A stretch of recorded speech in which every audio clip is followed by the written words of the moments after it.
times never come back. And we don't want to forget.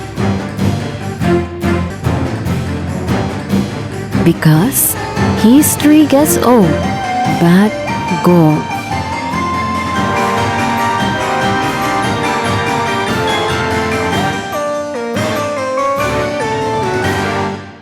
Amen. Alright, bago ko po makalimutan lahat ng mga miyembro ng area po ni Brother Alex Robles, may meeting po tayo right after the service. At bibigyan ko kayo ng panibagong leader nyo, yung mas matino. Alright, let's all stand please and turn your Bibles in the book of Amos. The book of Amos, chapter 4, and we'll go to another passage.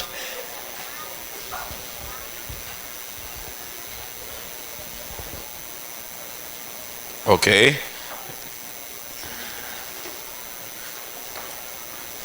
Kung alam niyo yung Ezekiel, Daniel, Hosea, Revelation, Amos.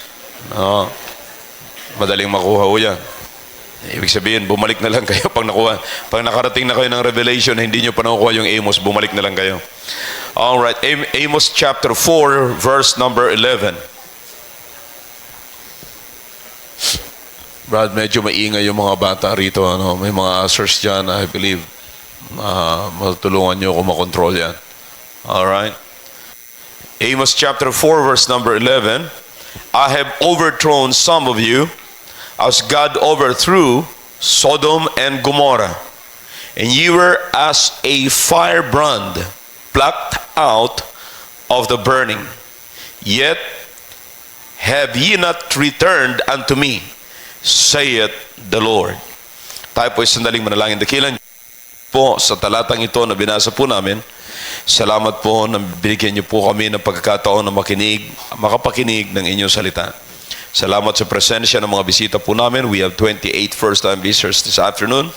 I pray, Father, to open their minds and their hearts, O God, that they may receive the glorious salvation that you've given us.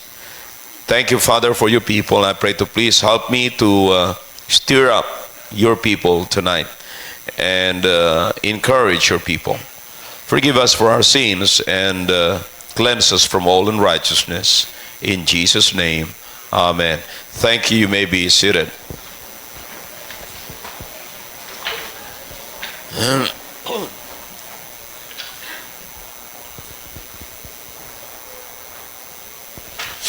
All right, I'm going to talk to you in that one word na binanggit po dyan sa verse number 11. The Bible says, and ye were as a firebrand, plucked out of the burning.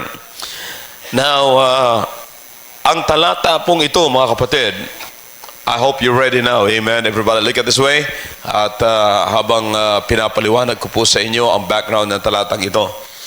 Now, ito po ay isang panawagan ng Panginoon sa Israel para sila po ay manumbalik sa Diyos, sapagkat ang Israel during that time was they went away from God.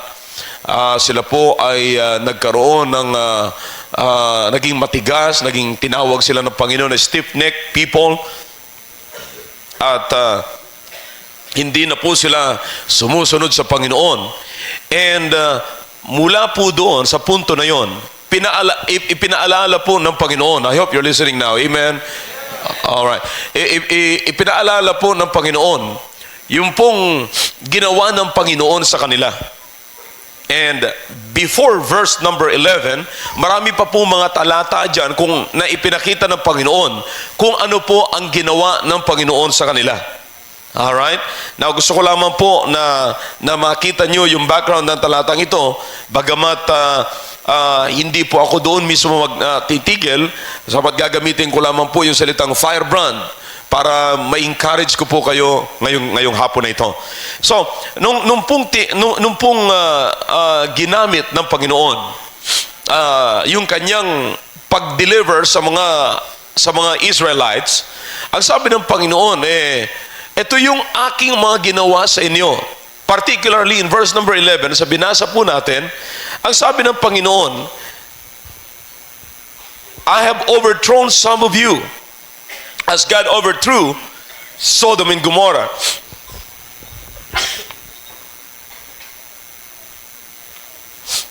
As God overthrew Sodom and Gomorrah, and ye were as a firebrand plucked out of the burning, yet have ye not returned unto me, saith the Lord.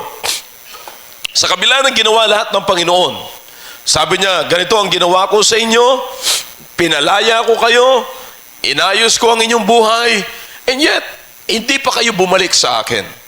You see? Now, ang maganda pong punto rito na nakapag-attract ng aking attention, yung binanggit ng Panginoon, yung salitang firebrand. Na para kayong firebrand na tinanggal kayo sa maraming apoy.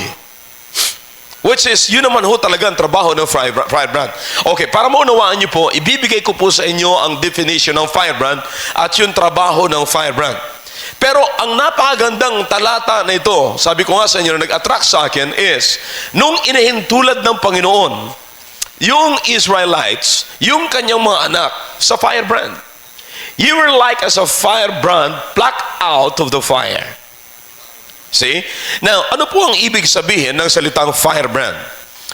Ito pong firebrand is a piece of burning wood na meron pong particular na tawag dito sa English o sa mga English country. Ang tawag po dyan is an incendiary. Incendiary. One who excites passions, ang ibig sabihin po niyan. And also, spiritually, ang ibig sabihin po nito is one who inflames the passions of others. One who inflames the passions of others.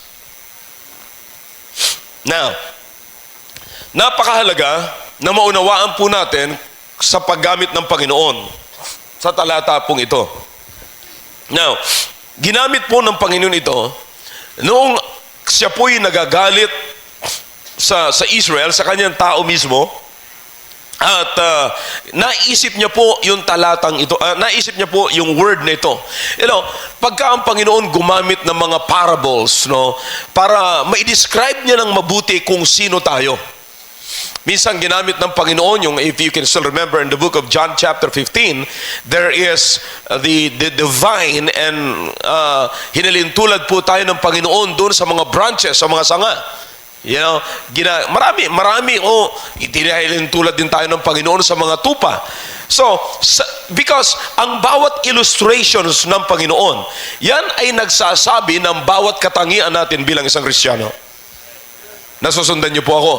Para babalik po tayo doon sa sinasabi ko para maging maliwanag ng mabuti. Ngayon, nung ginamit po ng Panginoon yung incendiary, yung pong firebrand, na kamakailan lamang po nung galing ako ng Baguio, meron pong ibinigay sa akin yung mga pastor doon, na siguro mga 2 piraso ho yun. Yung pong firebrand po yun, na gagamitin mo lamang ho yun pagka sisindi ka o magagatong ka ng maraming apoy.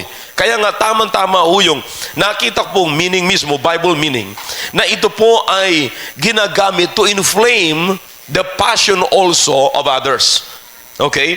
Now, basically, pag ginamit na ng Panginoon, yung pong, pag itinawag na ng Panginoon, yung pong literal na panggatong na yon, na pangsindi, ang tawag po doon, pag ginamit na po niya yon sa tao, of course, hindi na po pinag-uusapan doon yung literal na panggatong, kundi pinag-uusapan na po doon yung characteristics noong pong firebrands.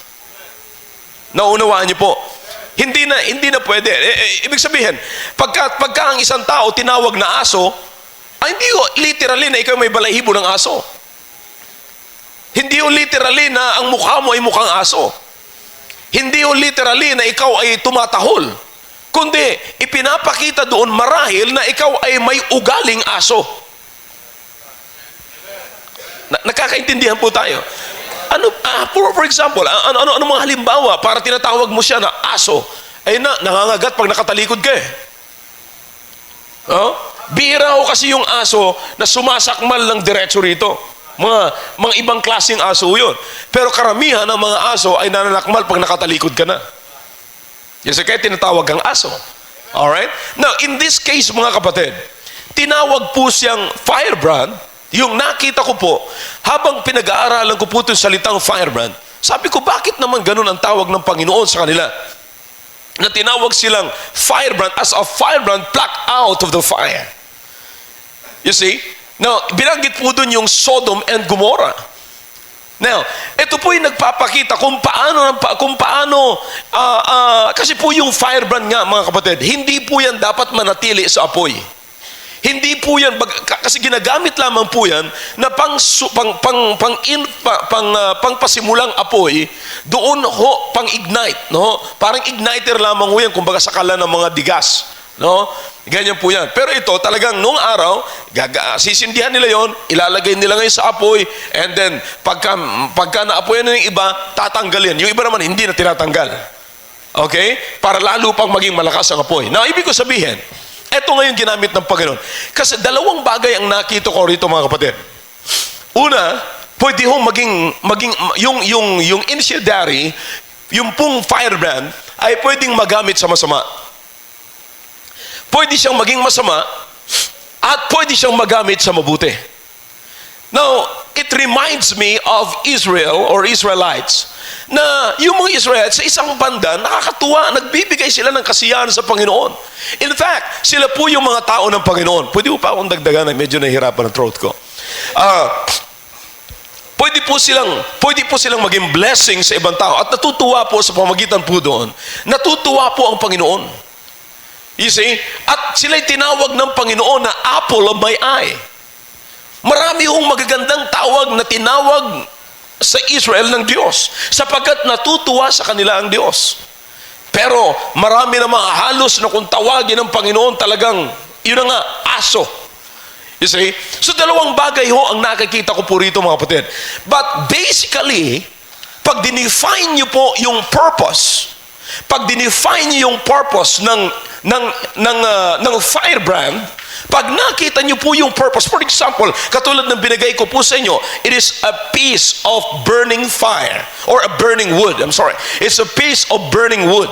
Na ano po ang trabaho? To excite passions, to excite others. And another thing is to inflame the passion of others. Maganda ho. Basically, mga kapatid, di ba? Hindi ba? Alright. So, maganda. Basically, yung gamit niya, yung purpose niya ay napakaganda. So, parang Israel nga po, na nung ang Panginoon, niligtas ng Panginoon, inalis ng Panginoon yung Israelites from the bondage of Egypt. Napakaganda yung purpose ng Panginoon at napakaganda nung ang mga Israelites ay nangako sa Panginoon bago ho umalis ng Egypt. We will offer an offering to you, we will build an altar, and then we will offer an offering to you, and then we will worship you, for thou art the God of Israel. Oh, good. Pag narinig po yan talaga ng Diyos, napakaganda nga naman. Sino nga naman hindi magkakagusto sa ganyan? Oh, so pinalaya sila ng Panginoon, maayos ho, but nung nasa wilderness na, naglabasa na yung totoong ugali. You see? But basically ganun ho yung Israel.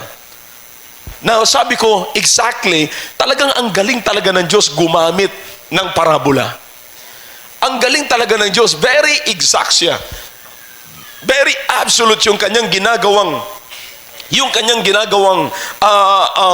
example, yung kanyang ginagawang parable para maunawaan po natin. Now, you think about, consider this word this afternoon. I-consider natin to ngayong hapon na ang bawat isa sa atin, mga kapatid, ay katulad ng firebrand. And basically, the purpose is very good. Basically. Now, kung titignan nyo po, napakaganda. Pero una, ipapakita ko po muna sa inyo, mga kapatid, yung ibang tawag din o naging kagamitan ng tinatawag ho na firebrand. Now, sabi ko nga po sa inyo, Yung meaning pa lamang ay napakaganda. Pero you can also excite the passion of others into bad concept. Sa maling konsepto, mga kapatid. You can also challenge or inflame others sa ibang bagay. For example, dito po sa Proverbs chapter 26. Proverbs 26 in verse number 18. Alam niyo, pag naunawaan niyo po itong binibigay ko po sa inyo ngayong introduction, maunawaan niyo po yung mensahe mamaya.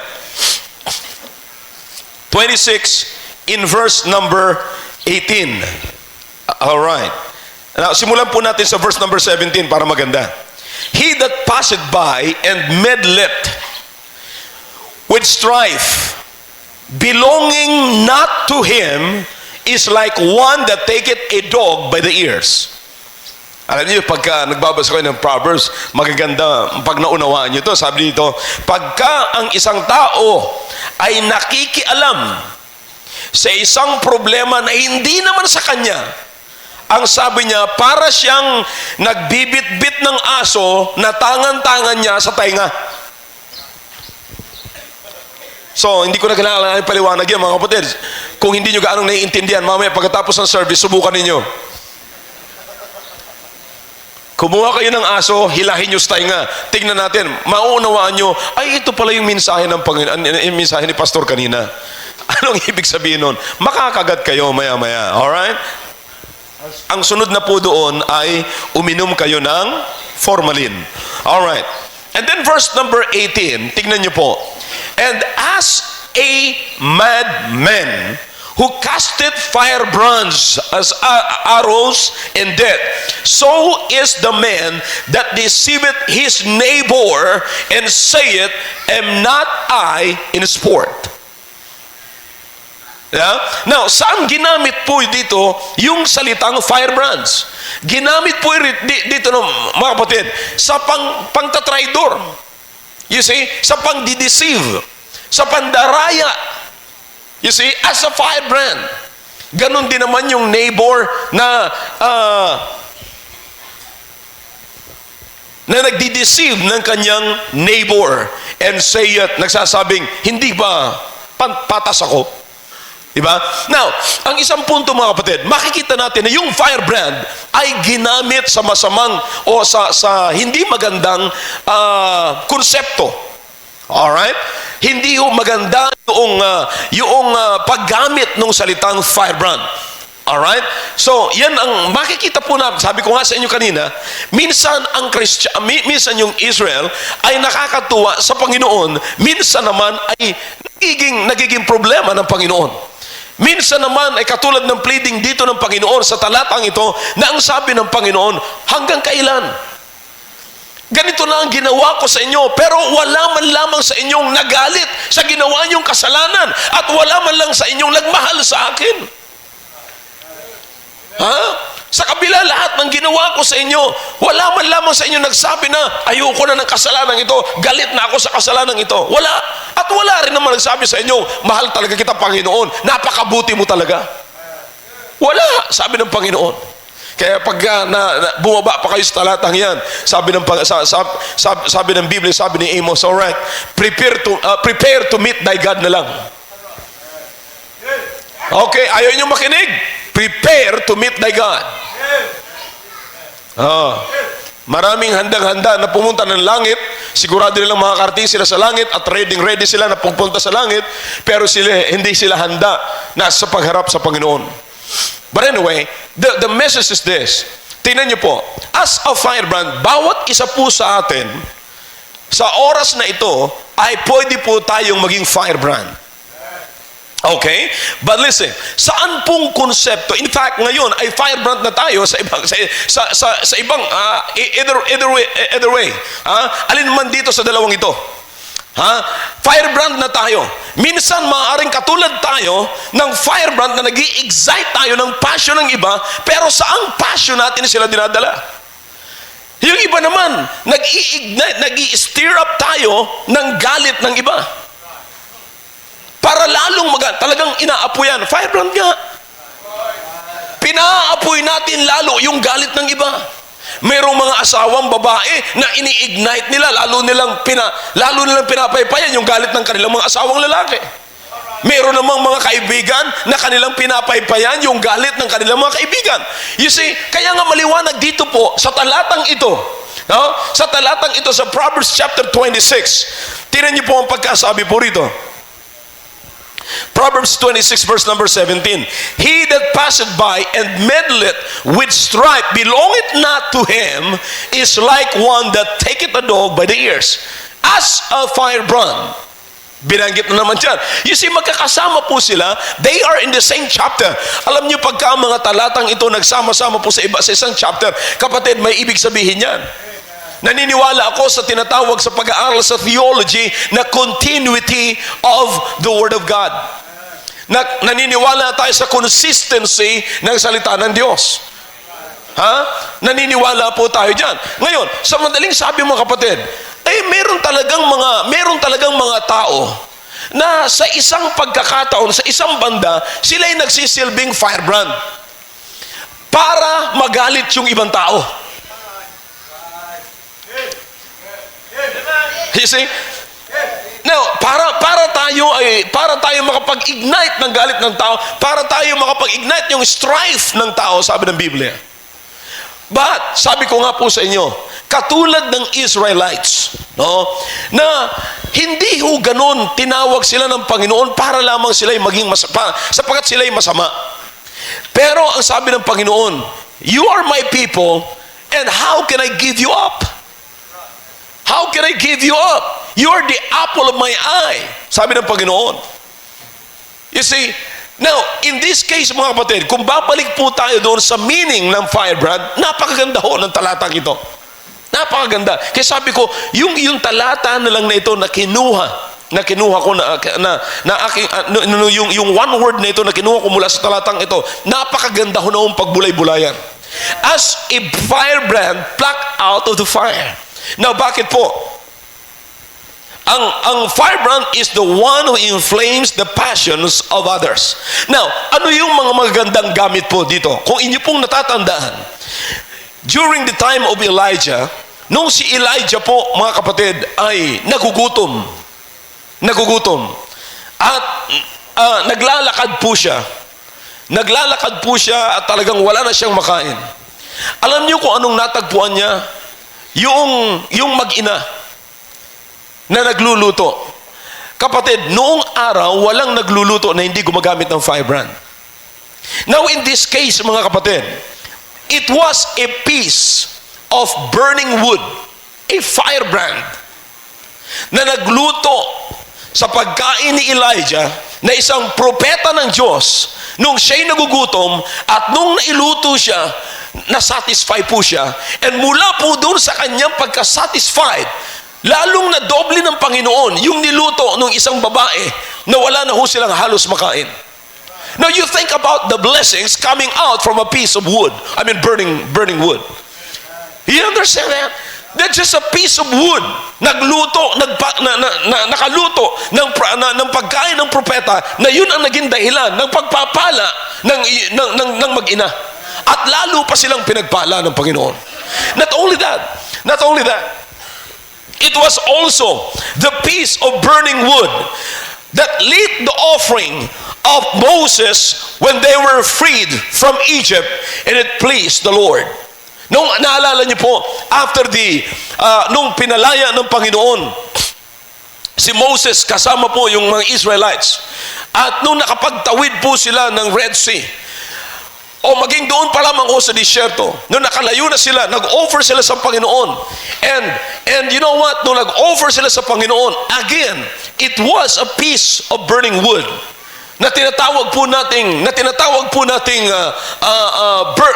firebrand. At yun ang ginamit ni Moses para nakapagbigay sila ng magandang offering sa Panginoon. And that from the piece of wood called firebrand, naluwalhati po ang Panginoon. Natuwa ho ang Panginoon sa Israel. You think about that. Mula sa kapiraso. So, makikita po natin, not only that. It was also the piece of burning wood na nag-blow, na nag-ignite ng offering ni Noah after the flood. And again, it pleased the Lord. And it was also the piece of burning wood that lit another piece of wood and pieces of wood mula sa maliit na firebrand, nagkaroon ng another piece of wood and pieces of wood. Dumami ho yung mga lumiliyab na apoy doon po sa temple when Solomon offered the temple after he built it, and it is a sign of accomplishment. You see, nung nagkaroon si Solomon ng offerings after he built the temple, at yung apoy, yung usok ay dire-diretso po sa heaven, isa pong palatandaan na si Solomon, ang kanyang offering ay tinanggap ng Diyos. At natuwa po ang Panginoon. At nung nakita ni Solomon na tinanggap ng Panginoon ang kanyang offering, sabi ni Solomon, it's done. It's finished. It's a sign of accomplishment. Pero mga kapatid, think about kung wala ho yung piece of wood na yun. Consider kung wala ho yung isang perasong firebrand na yun. Can he offer? Can he say, well, it's done. It's over. I made it. Tapos na. No? You see, makikita niyo po, mga kapiraso, mga konting mga bagay na ito na dapat po natin tatandaan. At ako'y nagpapasalamat sa Panginoon. Sabi ko nga po sa inyo kanina meron ho mga bagay na nakita po natin sa maling paggamit po ng firebrand. Hinalimbawa doon sa book of Proverbs kung paano po ginamit yung firebrands. But listen, on the other side, sa isang banda mga kapatid, yung pong firebrand ay pwedeng gamitin upang makapagbigay ng kapurihan sa Panginoon at upang maging dahilan ng mga pagpapala para sa iba. Mula lamang ho sa kapirasong apoy na ito, sa kapirasong kahoy na ito na mayroong konting apoy, pwede na ho mag-cause ng maraming blessings. Hindi lamang po mismo kay Elijah, but doon sa mag-ina na nangangailangan pa ng pagkain. And from then on, dumami ng dumami. It was the firebrand that caused the blessing. It was the piece of wood, burning piece of wood that pleased the Lord. It was the piece of wood called the firebrand that accomplished the plan or the purpose of God through Solomon when he built the temple. Kapatid, tayo ngayon dito, bawat isa sa atin mga kapatid ay pwede po ay isa pong firebrand, at pwede pong hindi natin piliin yung isang side ng purpose or gamit ng firebrand, at hindi po pwede po nating sabihin na hindi ako pagagamit sa isang paggamit ng firebrand pero magpapagamit ako para maging blessing ako sa iba.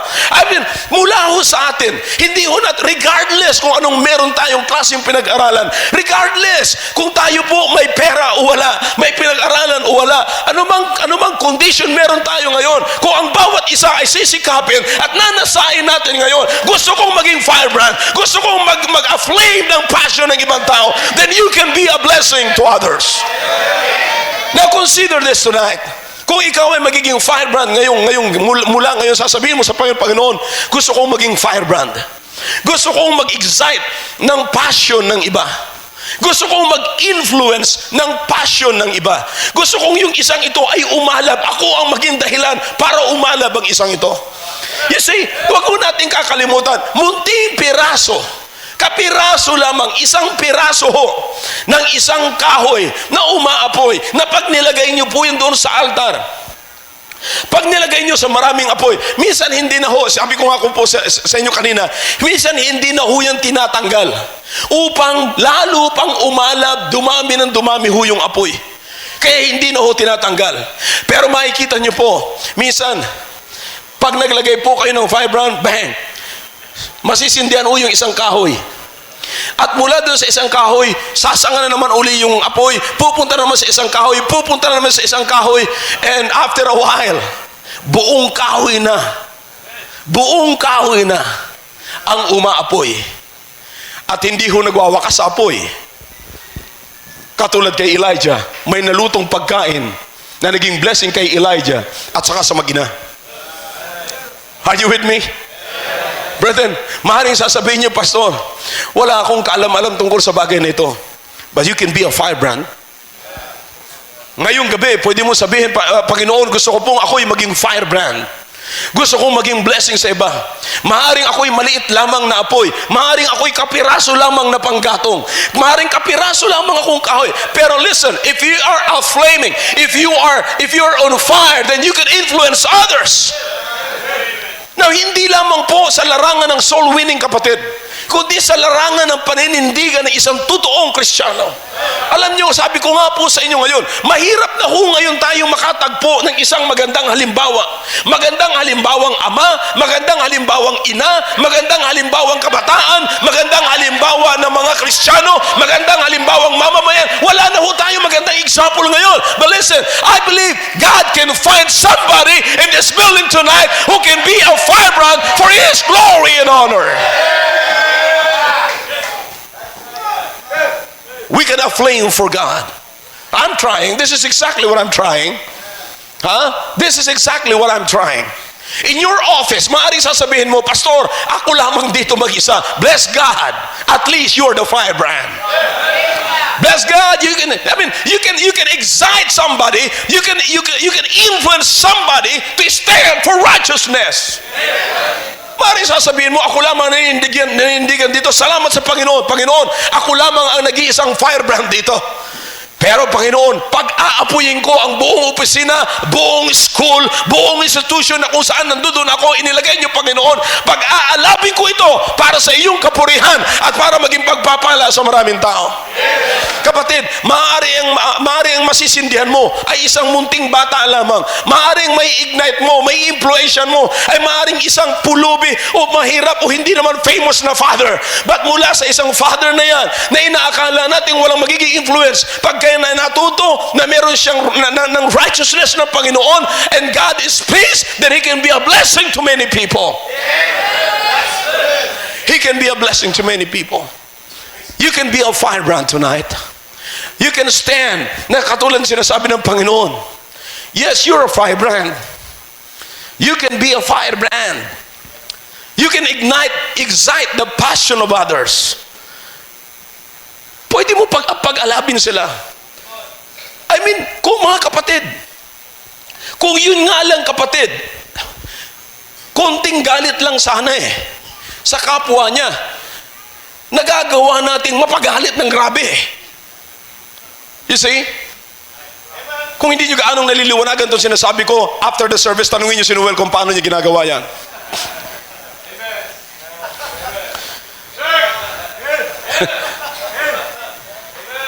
Now, ang ibig kong sabihin mga kapatid, bakit pagdating sa masama, madali nating gawin, magsilbi tayo bilang isang firebrand?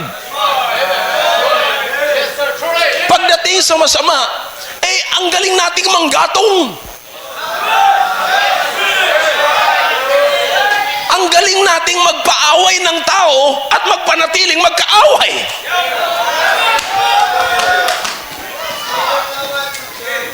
We're Christians and we're the people of God. We have the Holy Spirit in us. We're studying the Bible. We're in one church.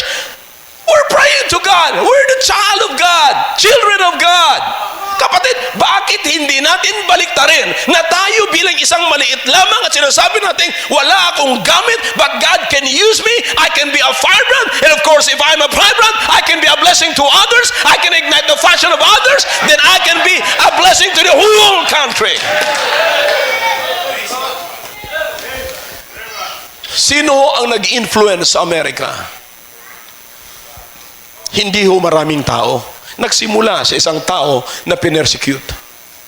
Sino ho ang nagdala at nagparami ng gospel, nagpalawak, nagpropagate ng gospel sa Africa?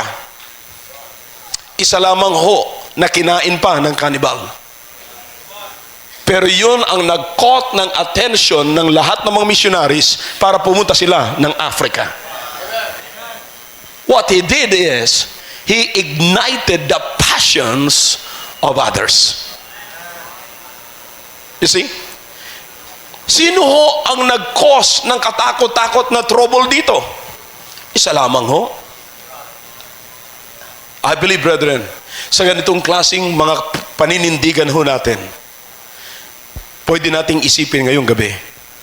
Ngayong oras na ito, pwede pala ako maging blessing sa iba. If I can be a firebrand. Kung ako yung magiging firebrand ngayon, kakalimutan ko yung other side. Isang side lang ang iisipin ko. Pwede akong mag-excite ng passions ng iba. Ngayong ako yung nag-uumalab sa paglilingkod sa Panginoon, pag-aalabing ko ang isang ito. At sapagkat pag umaalab ang isang ito, aalab yung isang ito. And before you know it, buong grupo ng ito umaalab na para sa Panginoon. Again, nung nag-offer si Noah ng offering, in a burnt offering, gumamit ng firebrand at natuwa ang Panginoon. Nung gumamit si Solomon, in-offer niya yung kanyang building, natuwa ang Panginoon sapagkat sabi ni, natuwa ang Panginoon at hindi lamang ang Panginoon, natuwa din si Solomon sapagkat nakita niya na yung kanyang offering ay hindi po himiwala yung usok, dire-diretso po sa langit. Tandaan na tinanggap ng Panginoon yung kanyang building, yung kanyang offering, yung kanyang ginawa para sa Panginoon. Accomplishment. Kapatid, may mga kabataan dito, at hindi lang ho mga kabataan, na meron silang dapat i-accomplish sa buhay nila. We can be a part of it. Hindi ba? We can be a part of it. Merong kabataan na kinakailang ma-raise ang kanyang buhay. Matapos niya, mahubog siya, kapatid. Kinakailang mahubog ang batang ito. Kaya nga, dito po sa atin, yung mga kabataan, sino yung mga nandito mga bata sa juniors na nagsuko kayo ng buhay sa Panginoon? Stand up.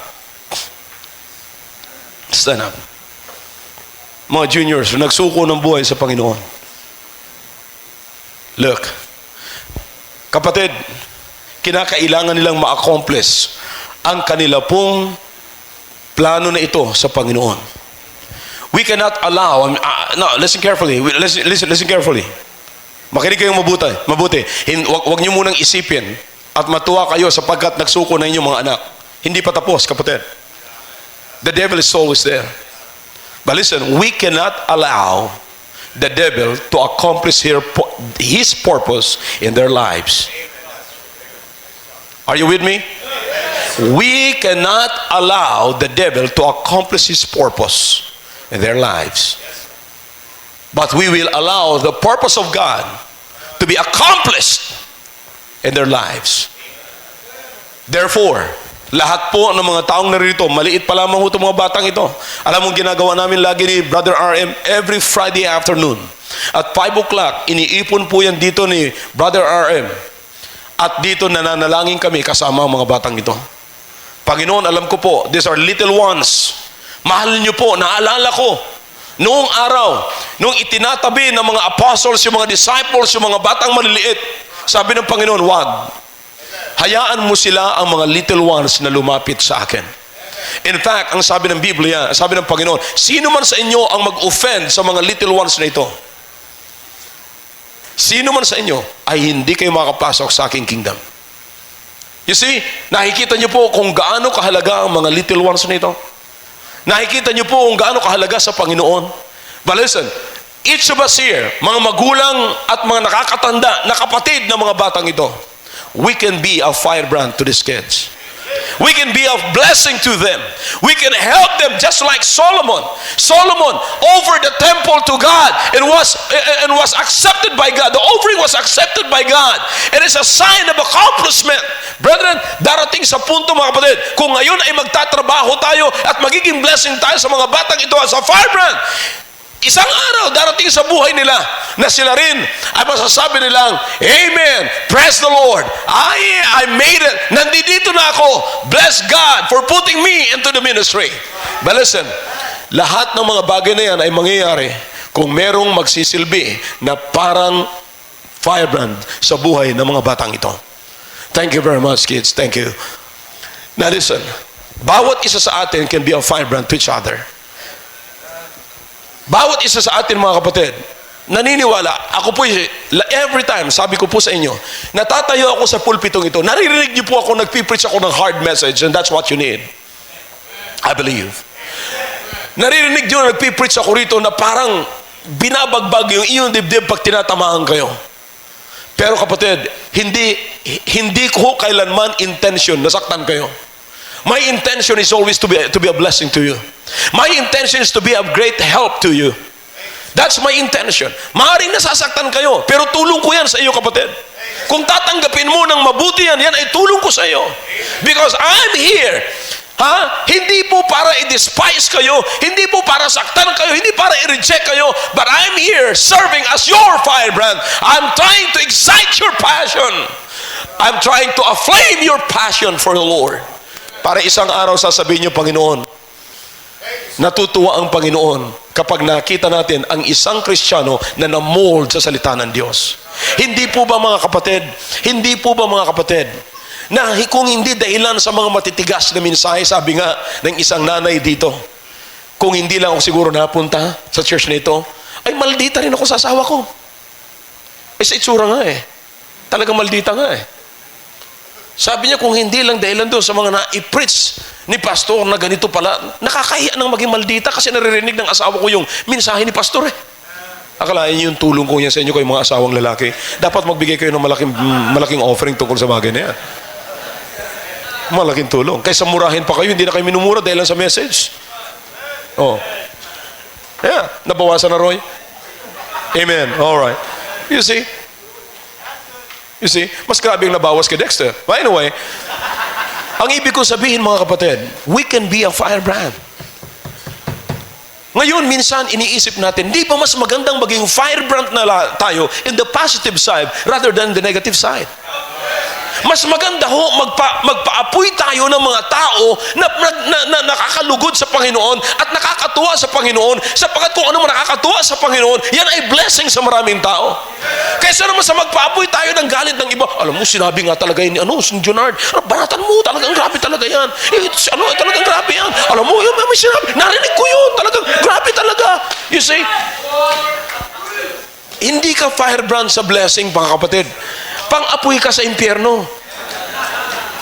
Kapatid, you can be a blessing ngayong gabi, mula ngayong gabi, you can be a firebrand that can be a blessing to others and can please the Lord and can accomplish things in the lives of the people of God. Marami kapatid, sasabihin ko po sa inyo. I'm closing now. Marami rito, minsan nakikita lang, minsan naghuhusga lang tayo sa damit at saka sa itsura ng tao. Pag nakita natin na ang tao'y nakadamit ng maayos, parang ang tingin natin walang problema. Pero hindi niyo po ba alam na dinadaan niya na lang sa damit? Minsan dinadaan na lang ng mga nanay sa makeup tsaka sa lipstick yung kanilang pamumutla.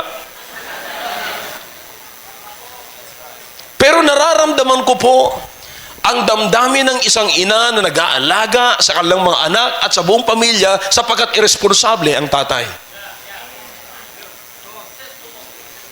Nararamdaman ko rin ang grabing hapdi na nararamdaman ng mga tatay dahilan sa mga siga na nanay.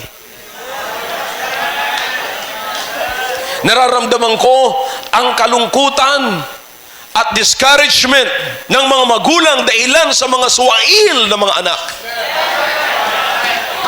Kapatid, kung sinabi po kaninang umaga, ang mga taong yan nandito po sa loob ng simbahang ito. Bagamat sinasabi po natin na ang buhay at ang Kristiyano ay dapat laging masaya. Laging masaya. At tunay nga po ng isang Kristiyano na pagka iniisip natin na pupunta na naman ako sa simbahan, maririnig ko na naman ang salita ng Diyos, makikita ko na naman si kapatid so and so, makakarinig na naman ako ng mensahe ng Diyos, meron akong langit, meron akong Biblia, meron akong Holy Spirit, meron akong isang Diyos, masaya po tayo. But listen, we are not exempted to discouragement. Kahit na po nakatira tayo dito sa simbahan, ako mismo na nagdadala ng ganitong klaseng mensahe sa inyo, hindi po ako exempted sa discouragement. Hindi po ako exempted sa problema. Tao rin po akong katulad nyo, may puso't damdamin. You think about that. Nandito po tayo. Ang simbahan pong ito ay punong-puno ng mga tao na magagandang lalaki at magandang babae na hindi ho perpekto. Nandito lahat. Makasalanan. Hindi po tayo exempted dyan, mga kapatid. Kaya nga po ang ibig kong sabihin, lahat po tayo nakakaramdam ng discouragement. Lahat po tayo nakakaramdam ng panghihina. Lahat po tayo nagkakasala sa isang kasalanan na hindi natin gusto. Hindi lang natin alam ang ating gagawin. Kaya minsan nagkakasala po tayo. Hindi po natin alam yung daan kung paano makakapag-survive. Kaya naku-compromise tayo sa hindi kanais-nais sa Panginoon at hindi gusto natin, mga kapatid. And you are here. At least you are here. And bless God, you got a right place for you. Ito yung tamang lugar para sa iyo, sapagkat itong lugar na ito, makakatagpo kayo ng mga firebrand na mag-i-inflame, mag-i-excite ang inyong passion to stay doing good and what is right in the sight of God and what is pleasing in the sight of God. Kaya nga, nais ko pong i-encourage ang bawat isa. Ano man ang kalagayan natin ngayon, let us be a firebrand to others. Huwag tayong magpadala sa nakikita natin na may forma, may pera. Alam niyo po, magmayaman man o magmahirap, parehas pag dumating ang discouragement, parehas o ang tama niyan. Mag-opisyal man at saka mag-hindi opisyal, pag dumating ang discouragement at ang problema, parehas o ang tama niyan. Maaring magkaiba lamang yung nature ng problema natin, pero yung tama niyan, parehas ang tama ho yan sa emotion. At parehas ho yan masakit. Kaya nga po ang ibig ko sabihin, wag naman po sana tayong maging firebrand at mag-ignite ng passion sa negative side, kundi sa positive side. Wala hong pinipili ang discouragement. Kahit saan ka nakatira. Kahit nakatira ka na sa simbahan. Kahit nakatira ka na sa bahay ng pastor at kahit ikaw na ang pastor, para parehas o yan, dumarating yung discouragement. Kaya ang pinakamagandang gawin po natin ngayon, Lord, I understand. Maaring ganito ang forma ng batang ito. Maaring makikita mo ito mamaya, nakangiti, nakatawa. Pero hindi pala natin alam, dito lang pala sa church, tumatawa. Pag uwi o nandyan pa lang sa kalsada, nagsisimula ng magpunas ng kanyang labakara o tuwalya dahil sa alam niyang maraming luha. Alala ko, pag ako'y nagka-counsel, kita mo talagang ang tindig, grabe talaga. Pero pagka naalala niya na yung problema,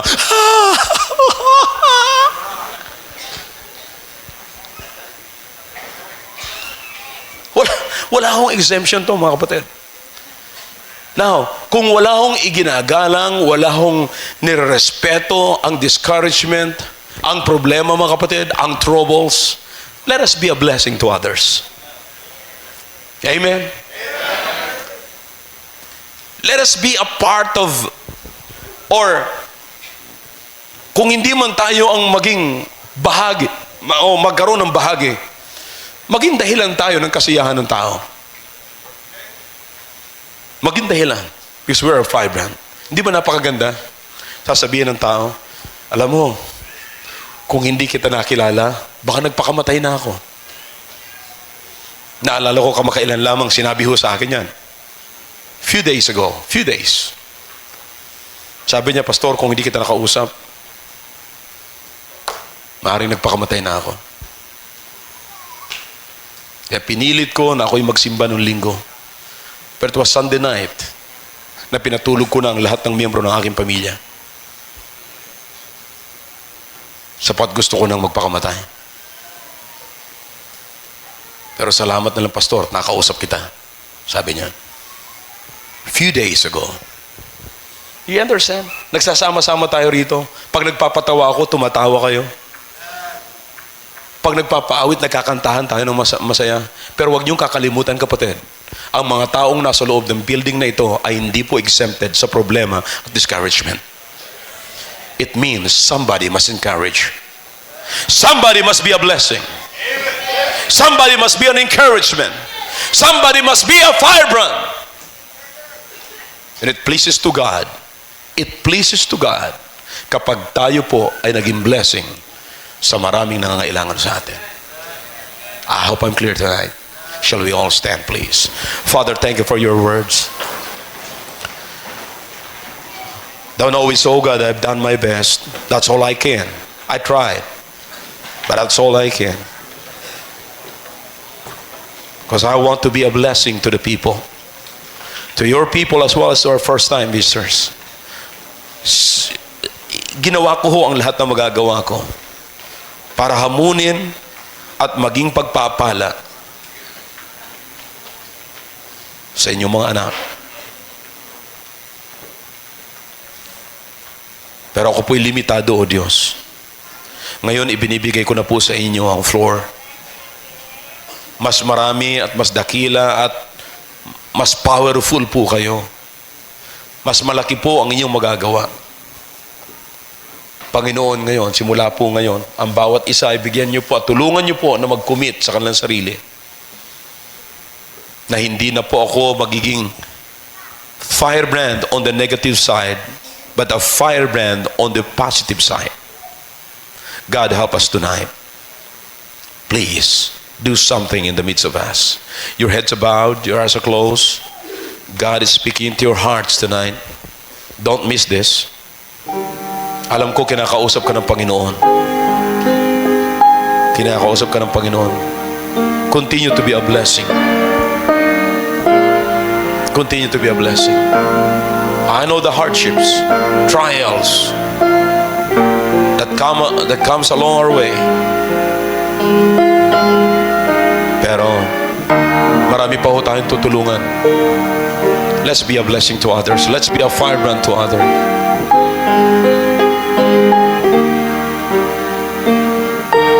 Let's be a firebrand to others.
Dakilang Diyos, marami pong salamat sa inyong salita. Salamat po sa mga anak nyo na tiklop tuhod na lumapit po sa inyong harapan. O Diyos, alam niyo po ang aming kalagayan, O Diyos, bilang mga anak niyo. May mga pagkakataon na kami po ay nagiging dahilan na discouragement ng ibang tao. But this time, O God, gawin niyo po kaming blessing sa mga tao. Alam po namin, ang nasa loob ng building na ito, may mga taong pinagpala, nakatanggap ng blessings, and because of that, they're encouraged. Masaya po sila, Panginoon. But meron naman po mga tao rito na nalulungkot, Panginoon, because somebody took advantage of them. And somebody put them down. Somebody discouraged them. Somebody caused the discouragement at lahat ng mga kalungkutan na kanilang tinatamasa po ngayon, problema at troubles, Panginoon. Kanila pong iniiyak umaga at gabi, Panginoon. Nawa, Panginoon, ngayong gabi, magsisimula kami sa bawat isa na kami po ay magsisilbing firebrand to cause the blessings to fall upon our brethren. And also, we want to please you, O God. We want to be an honor and to glorify your name, O God. Gamitin niyo po kami para maging bahagi po kami sa accomplishment ng bawat anak niyo. We are very much willing, O God, to be always a part of the accomplishment of others.